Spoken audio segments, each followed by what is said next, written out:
My Savior and my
Greetings and welcome to our morning worship.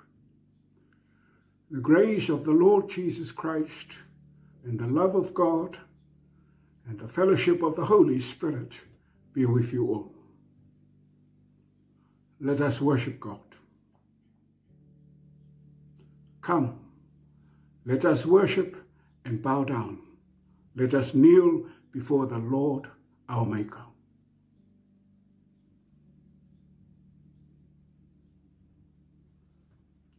Let us pray. Glory to God in the highest, and peace to God's people on earth. Lord God, Heavenly King, Almighty God, we worship you, we give you thanks, we praise you for your glory. Lord Jesus Christ, only Son of the Lord God, Lamb of God, you take away the sin of the world, have mercy on us. You are seated at the right hand of the Father. Receive our prayer. For you alone are the Holy One. You alone are the Lord. You alone are the Most High, Jesus Christ, with the Holy Spirit, in the glory of God the Father. Our prayer of confession. O God of compassion, we confess that we have sinned against you and our sisters and brothers. We have not been true followers of your new way in Christ. We have not shared in your liberating work in the world. We have fallen short of your glory. In your great compassion, make us clean from our sin and set us free in the joy of your Spirit, that we may serve you with new life. Through Jesus Christ, who gave his life that we might live in peace with you and with our fellow creatures. Amen. We praise God by singing a hymn in the English language.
Good morning, children. It's wonderful to be with you again, and I hope that you all had a great week.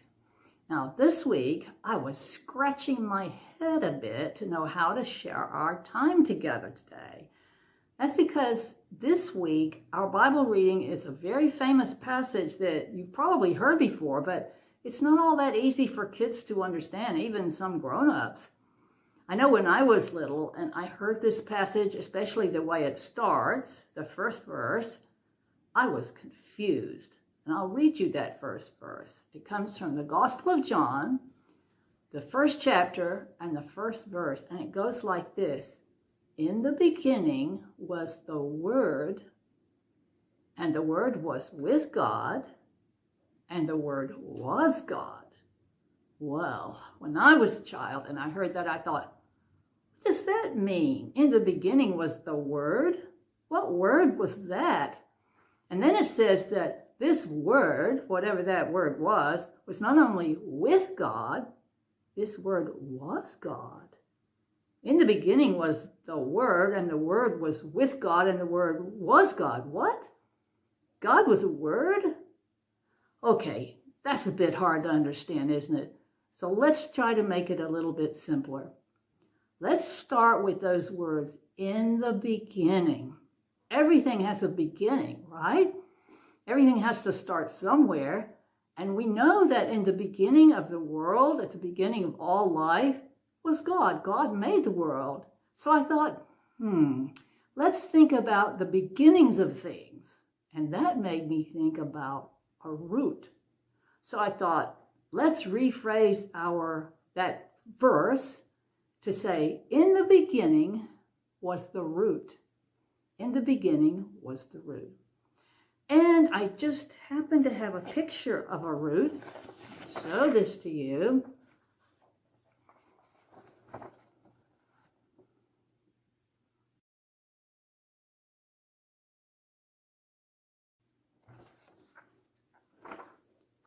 I was thinking about roots a lot recently because I've been working with Tomas and my houseplants. Now, if you come to the Mass and we show you around, you might think you're at the Botanical Gardens because in almost every room we have plants growing. But one of our plants had grown out of control. It looked a bit like the plant in this picture.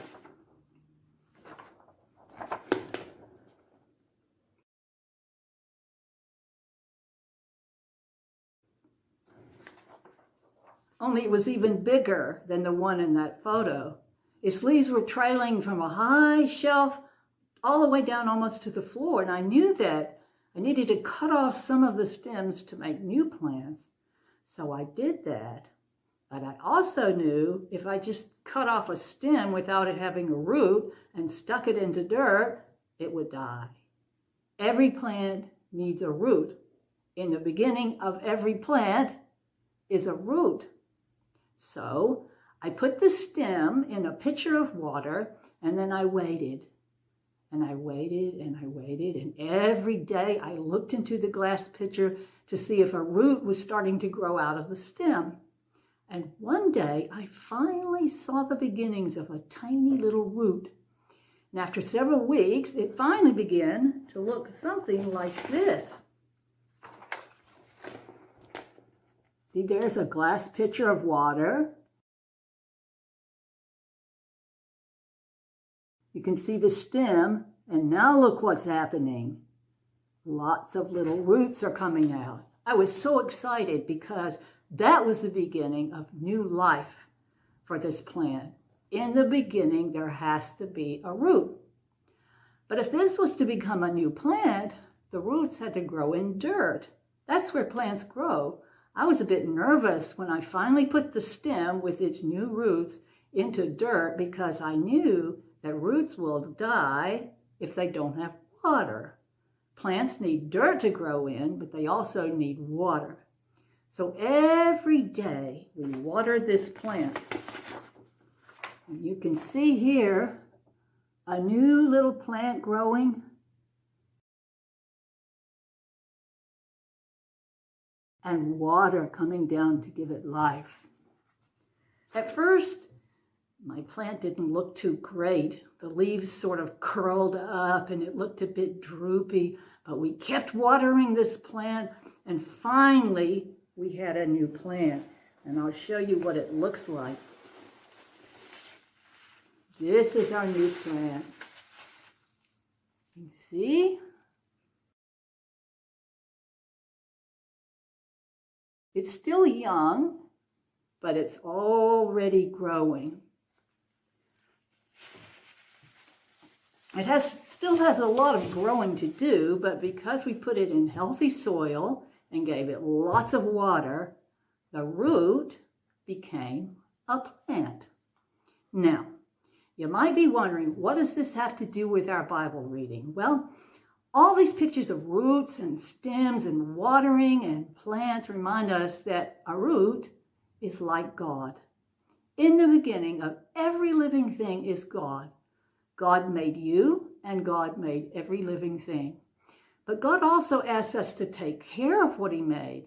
Your parents and your church family and lots of other people in your lives, maybe your teachers or your coaches, your grandparents, they're all taking care of you to help you grow into a beautiful creation. When they help you to learn and to become caring, loving people, that's like planting you in healthy soil and giving you lots of water. That's why your church family gives you a Sunday school and a place to worship, and why your church family and your family always pray for you. So this week, I want you to remember how God made you to grow like a plant, but that we have to start at the beginning, which is the root. Our root is God and God's Son, Jesus. So this week, let's remember our saying, in the beginning was the root. Let's pray. Thank you, God, for reminding us in our Bible reading today that you are the beginning of everything. You are our root. Help us to remember that as we grow. Help our children to grow in good soil and be taken care of with lots of living water as a way of saying thanks to God for the gift of life. Be with these children in the week ahead. Keep them safe, we pray, and help them always to remember that you love them and that we love them. In Jesus' name, amen.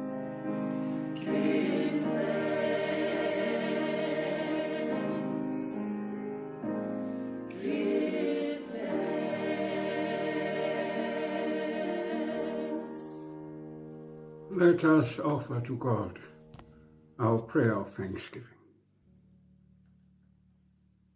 Merciful God of all creation, Holy Parent of all people through our Lord Jesus Christ, who united all things in his faithfulness, we join your whole creation in exultant praise of your thoughtful goodness.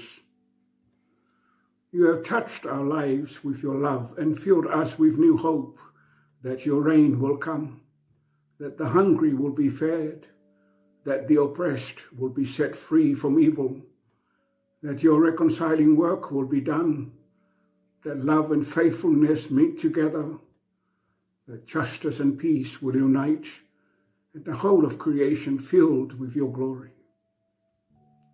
Thank you for life, for your Holy Spirit, for your gracious love and your mercies on us and all human beings. Blessing and glory, wisdom, thanksgiving, honor, and power be unto you, our God, forever and ever. Amen.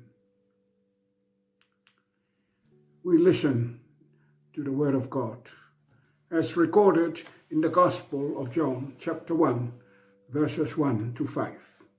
John, chapter 1, verses 1 to 5. Before the world was created, the Word already existed. He was from God, and he was the same as God.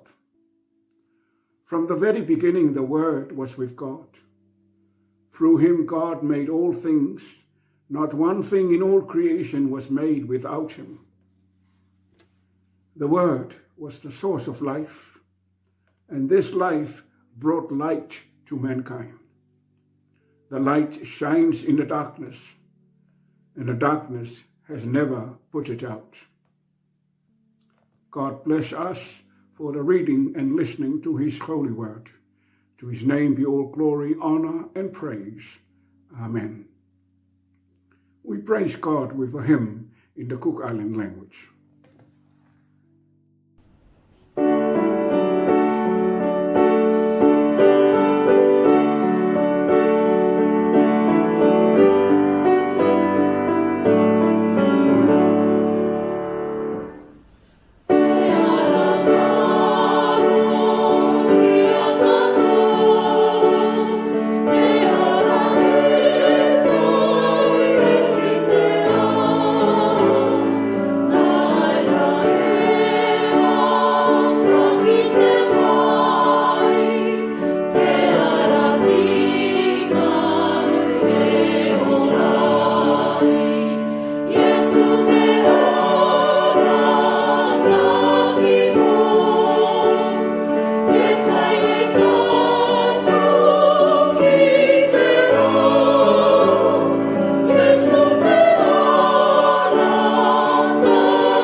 let us ask God to bless the sermon.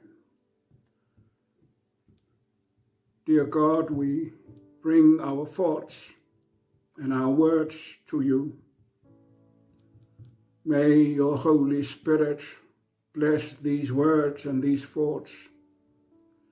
May they be a vehicle through which your will is conveyed to us. Open our hearts and our minds. Make us be receptive to your word. In Jesus' name, amen. Our text is from the Gospel of John, verse 1. In the beginning was the Word, and the Word was with God, and the Word was God. In the beginning was the Word, and the Word was with God, and the Word was God. And the theme, it is perfectly simple. You follow God or you don't. I want to thank Lydia for the story for the children and for us adults. It's a very wonderful way of explaining this text so that our little ones and hopefully also our older ones can follow what this means. So I'd like to thank her for that. Good beginnings catch the imagination. This is one of the most sought after unwritten rules about the art of effective oratory, or that of writing a story or introducing an original piece of music. We use this technique in our speeches, especially on special occasions. We introduce our speech with special words, an old saying from our traditions or from the Bible. When a Samoan village prepares its choir to present a traditional anthem on some special occasion, the opening part of the song is called a laulau siva, a fast, snappy, short piece that highlights the nature of the occasion. The only purpose of this short piece is to get the attention of the audience. And often the success of the whole piece is dependent on how well this short piece was sung. Church writers are famous for using this technique. Good beginnings catch the imagination. One of the famous reformers in the church was a French theologian named John Calvin, who lived during the first half of the 16th century. He was the first theologian who tried to write a theology of the church. In introducing his work, he started off by saying, "Without knowledge of self, there is no knowledge of God." The words and the phrase immediately captured the attention of people in the church. They wanted to know more of his thinking, to read more of his work, to reflect more on his ideas and thoughts. By a clever use of words, Calvin achieved his purpose of exciting the imagination of the people to the point that they wanted to know more and read more of his work. Calvin wanted the people to think about God and to start this thinking at the beginning. The beginning points you in a direction. Without knowledge of self, there's no knowledge of God. If we truly know ourselves, we will know ourselves as sinners. Left to ourselves, we could never summon up words good enough for God. Theology then can never be what we have to say about God. Theology can only ever be what God chooses to say to us. Of the gospel writers, the best example of good beginnings that catches the imagination is that of John. In the beginning was the Word, and the Word was with God, and the Word was God. It's a quotation, of course, and that is what we are supposed to notice first. John uses words from Genesis. The beginning of his gospel is also the beginning of the Bible, which was itself the book of beginning. So what we heard was the beginning of the gospel of the good news of Jesus Christ but it is also for John the beginning of absolutely everything. John knows that where and how you start really matters. The beginning of John's Gospel is an utterly deliberate act. What is the first thing we have to know? We have to know that we begin with God and that God speaks. In the beginning was the Word, and the Word was with God. The very first thing to say is not something about me or you or the world around us. The very first thing to say is that there is God and God speaks. Before all else, God speaks a word. Now, here we need to pause for a moment because this isn't any word that God speaks. It's not a good morning or an hello. According to John, what God says is an explanation. In the beginning, God explains himself, and the explanation he gives, the word he utters, is Jesus Christ. One New Testament scholar called the beginning of John's Gospels words of thunder. They are words of thunder, announcing that this gospel will be the story of Jesus' life and teaching. And we must hear it as nothing less than God's explanation of himself. What does it mean? What is it all about? God said it is about this, and God set Christ before us. In other words, we need to know one thing only: Christ. Jesus Christ is the image of the invisible God, the firstborn of all creation. He himself is before all things, and in him all things hold together. For in him all the fullness of God was pleased to dwell. Christianity is the only faith that makes this claim. Christianity is the only faith that begins with the one thing we have a chance of knowing, a human life, and tells us, look, here is all that you need to know. To know about God, to know about being human, to know about faith, hope, love, we need the Word. And the word we need is Christ. Christ is the language we need. Of course, theology and prayer, history and liturgy, and all the other many words we use are part of expressing our understanding of faith. They help us and they shape us. They are the grammar of faith. But we only have one language for ourselves, for creation, and for God, and that language is Christ. When Christ heals, that is what God is like. When Christ teaches, that is what God is like. When Christ dies on the cross, that is what God is like. When Christ rises from the dead, that is what God is like. The problem is we tend to make our understanding of God so complicated. We tend to believe that there are so many lessons to learn, so many actions to perform. We make faith so busy and in so doing push God away and make God complicated. Scripture says God is not complicated. Scripture says that God explains himself, and the explanation is Jesus Christ. Around Jesus were people who made things complicated in their own way. There were those who insisted that you must obey the law, and the law turned out to be very complicated indeed. And there were those who argued you need to do all the complicated rituals that are in the temple or in the church. We have always made it difficult or added tests and proofs to the word that God spoke.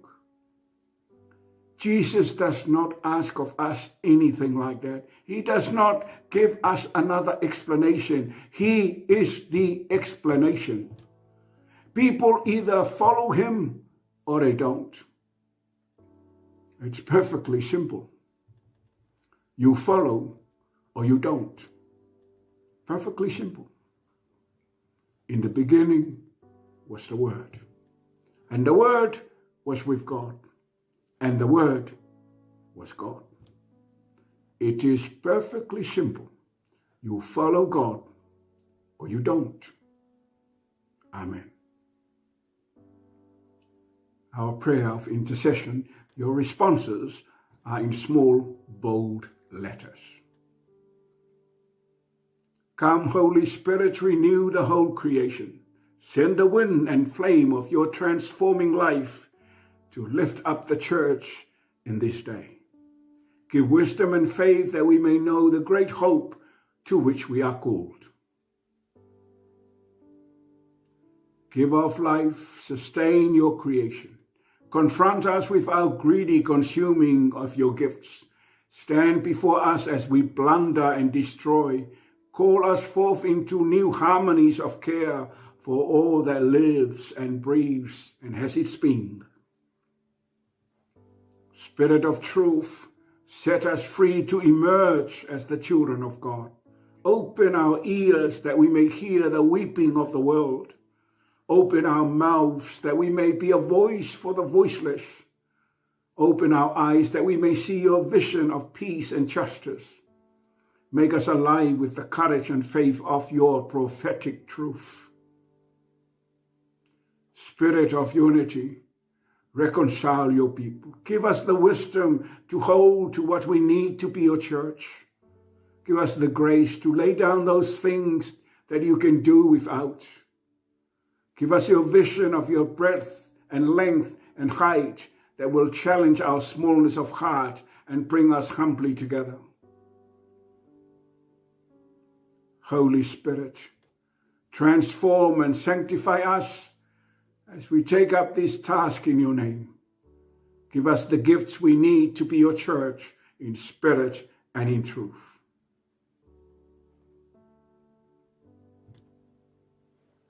We conclude our worship with a hymn in the Samoan language.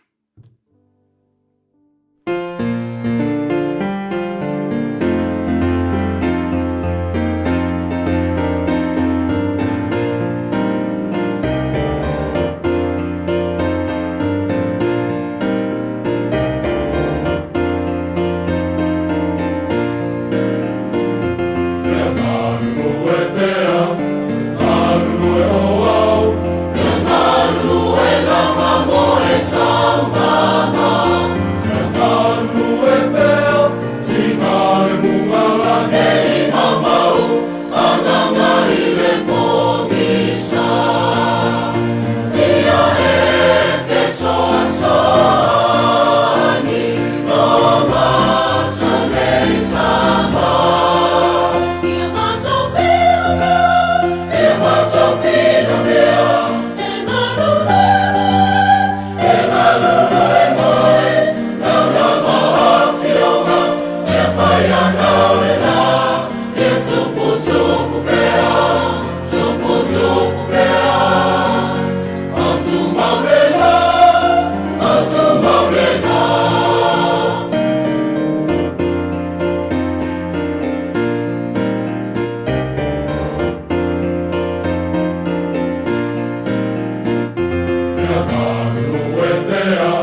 blessings of God Almighty, Father, Son, and Holy Spirit give you joy and peace in your faith. And may the same blessings be with you and remain with you now and always. Amen.